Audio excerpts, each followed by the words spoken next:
So I go back to the house. But now on my way back to the house, remember this baby is 38 weeks. I noticed my tummy imeshuka. So I'm like, this is not what I thought. But then let me go relax and then I'll wake up going to hospital. So I go home, relax. But now when waking up is now when things just went haywire. So I wake up and everything spills over. I notice it's not just spotting. It's a gush of blood. I scream for help. I have a nanny. She comes, ties a lasso for me. She calls neighbors. I'm rushed to hospital. Just told me, we're just going to clean up. But they did not prepare me for the pain because I did not get any injection or anything. It was painful. If you cried, they would, the ladies would just pick words that were so discouraging. It's like they're mocking and laughing at you because stop crying. When you did this, you knew.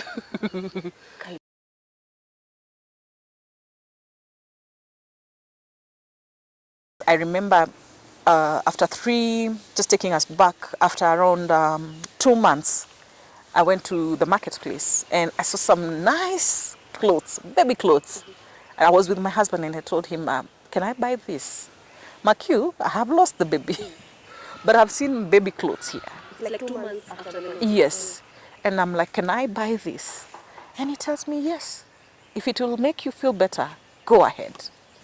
And I thank God for this man. Yani, he supported me, he worked with me, and even defied because then he was a student, he defied his classes, schoolwork for a whole year to work with me the journey. Yes, a whole year. I remember when he was being asked for his report, he said, I deferred because we had a loss and I needed to support my wife. And I would go to the market, buy stuff for babies, come back.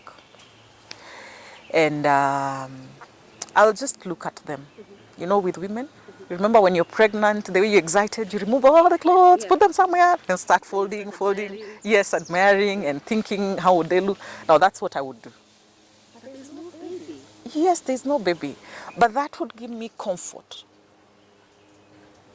That's the only thing that would give me comfort that, hey, even if you lost the baby, you had the baby. You had the baby for 38 weeks. So you had your baby, and you can't say you didn't have it. This was a real baby. Yes. And you saw it. Yes. So appreciate what you have. So I would just look at the clothes and I'm like, Evans, now you would be looking good in this. Evans, these things went on until years after, and I'd see a baby passing by. I'm like, Evans would be just rushing past me like that, playing with other babies. And yeah, with time, I think I didn't give out anything then. But I had to give out some diapers. These diapers have a story. We had friends who were coming from Canada. They were visiting the place we were staying, and they were told, one of the people you will be visiting, she's a pregnant woman. So they came in and did a baby shower for me. So they brought in diapers, they had brought in clothes and a few other things. But now when I noticed that the diapers would expire, so I had to start giving them out. Yes, so it's not bad to have the baby showers. No, it isn't. And there's nothing like if you have a baby shower, you will lose a child. I think it's the way God plans things to happen. God had already planned that I will give this woman this baby for 9 months. Then after that, I will take the baby. Yes. Yeah, as painful as it is, as painful as it is to imagine that, you can just carry a pregnancy to term and not have the baby with you, not raise the baby as you had expected. And I just want to take you back a little bit because you said that society does not understand that the trauma that comes with is not only to do with the woman, but also with the people around the woman. Yes. You had another child, you had your spouse, and I can imagine it was a very trying moment for you guys. Yes. How did you guys transition through? I know for you, you say that you used to buy baby stuff and imagine your son, making the various milestones. Yes. But what about your other people, your husband and your child? How do you think they transitioned through? With my husband, we would talk. about it. But again, I had a friend who used to talk with him. So I just let him be. I didn't ask any questions. But anytime I had a question and I would ask him, he would answer. But now for the baby, I remember this one time we went to visit someone in the hospital who had given birth. And he asked me, Mommy, are we coming for Evans? And I had to tell him, no, son, we are not coming for Evans. Because my son then was 5 years. I told him, no, Evans went to be with the Lord. So he asked me, so when is he coming back? And I had to explain in a nice way that Evans went to be with Jesus. And when people or children go to be with Jesus, they do not come back. They don't come back. So what we only have to do is pray that we keep praying so that God can give us another baby. And one thing I thank God for my son is when we told him, right from the very first time we knew he was going to have a sibling, the very first pregnancy, we mentioned to him and we told him, you need to be praying for your brother or your sister and for every pregnancy. And this child would pray, Lord, I thank you for my mom, I thank you for my daddy, and I also thank you for this baby. If the baby had a name, he would mention the name. I thank you for this baby. And the times that I wasn't pregnant, he would say, God, I pray that you may bless my parents with a baby. And that's a 5-year-old praying. That's a 5-year-old. And he had started praying when he was 3 years. Yes. But now, I know sometimes we dismiss children with the way they talk. This boy would come and tell me, Mom, I'm really praying that God gives us a baby. I would not take long. I'd find myself pregnant. So somehow it would be like prophetic of telling me, Mommy, you're almost carrying a baby. And yeah, actually for every pregnancy, every time he'd talk about a baby, having a sibling, I would realize that I'm pregnant. Interesting. Yes. But for him, we kept on talking about it. The best was giving hope for the child, telling him God can provide. It is not us to go get babies. It is God who gives. So right from the word go, he understood that it is God who gives babies. It is God who gives at his time. We tried to explain it in the best way to him so that he can understand. We don't just go anywhere and pick babies. But God is the one who gives, and he can decide not to give. For my son, I know every time he would be mocked by the other kids, you're the only, he'd come home crying. And I'd tell him, son, I'm really happened. Guess what? One of these days, you will have a sibling. I don't know whether it is a girl or a boy. Then at some point, he had an inclination of boys. But I needed to make him understand God can give him a sibling, but it doesn't have to be a boy. Yeah. What if it happens it's a girl? So what next? So I told him, yes. So I had to again sit down with him and explain, if God gives us a baby, he's the one to decide whether it is a boy or a girl. So we have to keep accepting. But I kept talking with him. I know with time, sometimes he would see babies at a certain age and he'd just come and tell me, Mommy, if Evans was here, he'd be like so-and-so. And I'm like, yes. But we thank God for the time we had with Evans. Ruth, I think it's wonderful that you were able to stand in the gap for your family and just, be able to help your son process the loss and try to explain to him the nature of how things happened in a way that he could understand. Because at that age, you had to be very careful with the kind of wording that you used. But as you did that, who was there for you? Because your husband had someone that he could speak to. You were there for your son. Who was there for you? I think it was a long journey. However, when I reported back to work after 1 month, I was given some grace period at work. My employer within HR, had a specific person who was a counselor. His work was counseling. Oh. So when I reported, he came to see me and he told me, Ruth, I understand you went through this, and if you're willing to talk, just let me know. So I was like, yes, I think I need to talk about it. And yes, I had 10 sessions of counseling done by a counselor on loss and grief. Yes, that's how I managed to go through it. And by the end of the 10 sessions, I would now, at least I could speak about it. That I lost, but I thank God I am alive. I can get another baby if that is the will of God. Yeah. So yeah, I just learned how to cope up with life. I remember when we were talking with him and he told me if people are putting pressure, because at some point I had people who were putting pressure on me to give out my stuff for the babies. He told me you can keep those things until when you feel your heart is ready to give out. And if you're not ready, don't give out.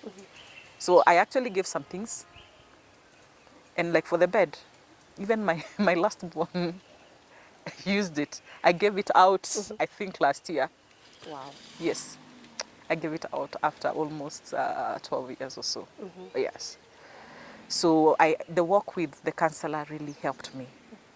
But I know most women don't. There are women who would go for counseling. There are others who don't. But I needed to pick up my life from somewhere. Yeah. I couldn't stay grieving for the rest of my life. Yeah. Things had to move. Yeah. Things had to go on. So that's why I opted to have the counseling, and it was free. Yes. As you were going through the therapy sessions, at some point, did you have feelings of regret, feelings of self-blame, feelings of disappointment in regards to the loss? Yes. The first one was denial. That it can't be me. I mean, I lost the other pregnancy. Then here I am. I've lost the baby, and I'm like, I just can't carry these things.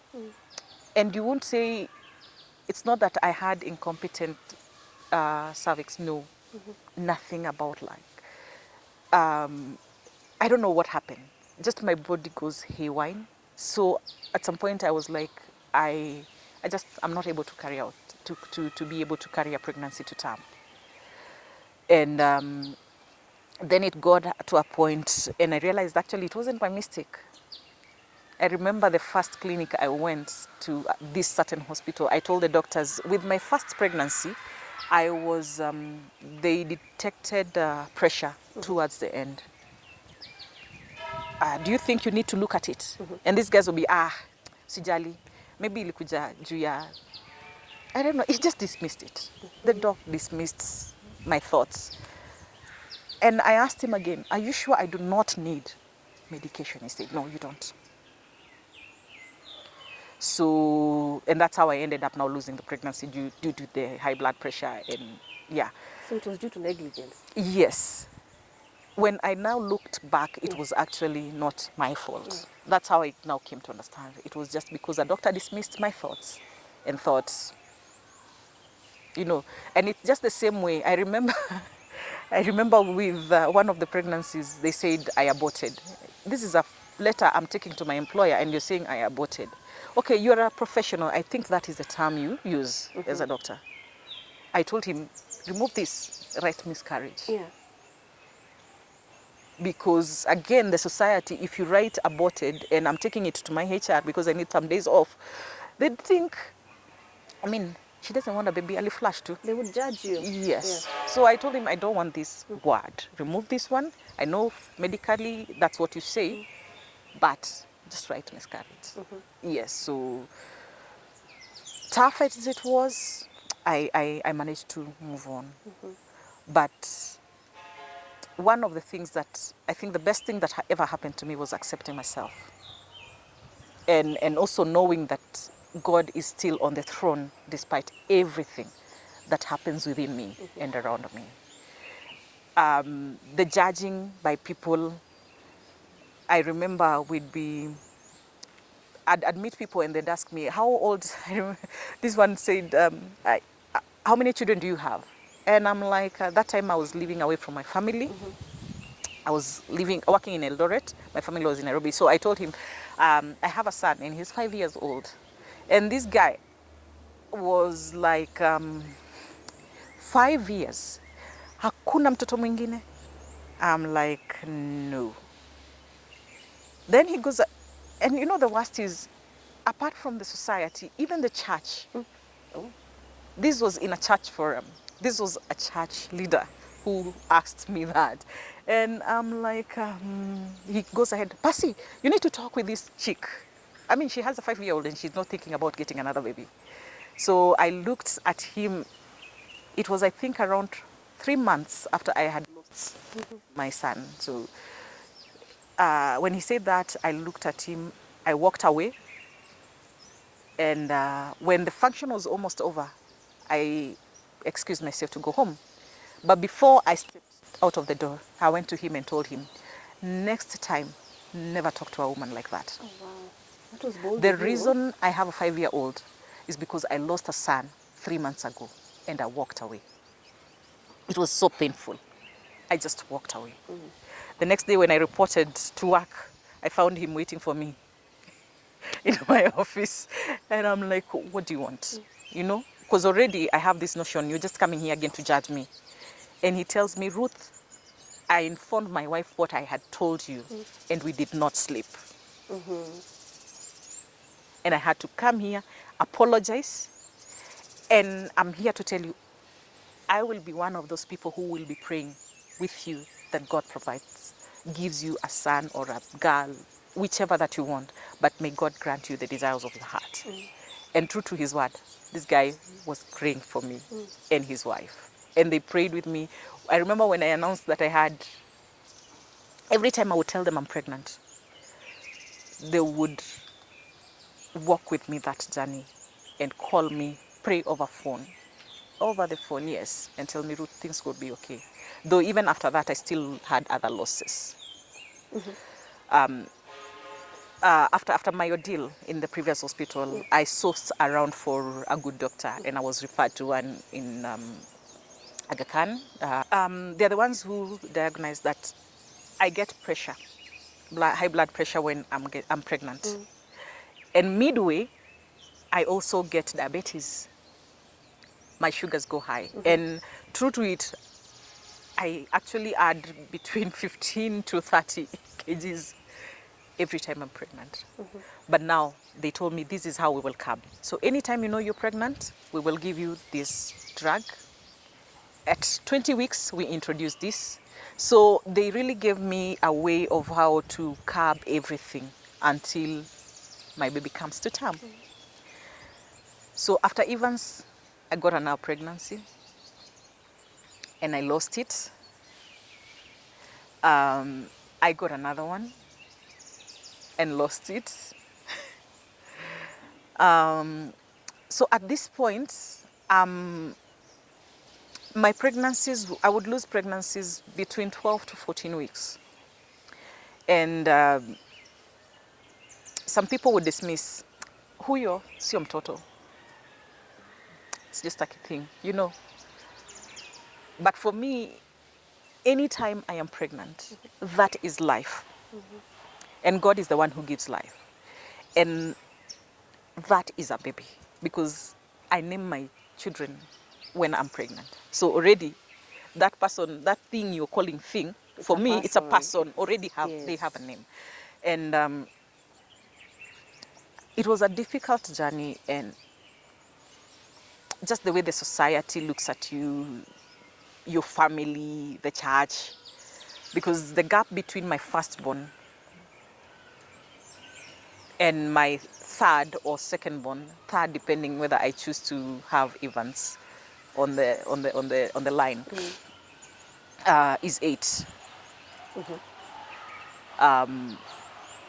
The journey was tough. The mockery and just people thinking, she stop using hizo madawa unatumia. I mean, they think everyone who is not pregnant has been using some sort of drugs and all that. No, some of us don't. And it's not about using anything. It's just being able to sustain that pregnancy to term. That is all that matters.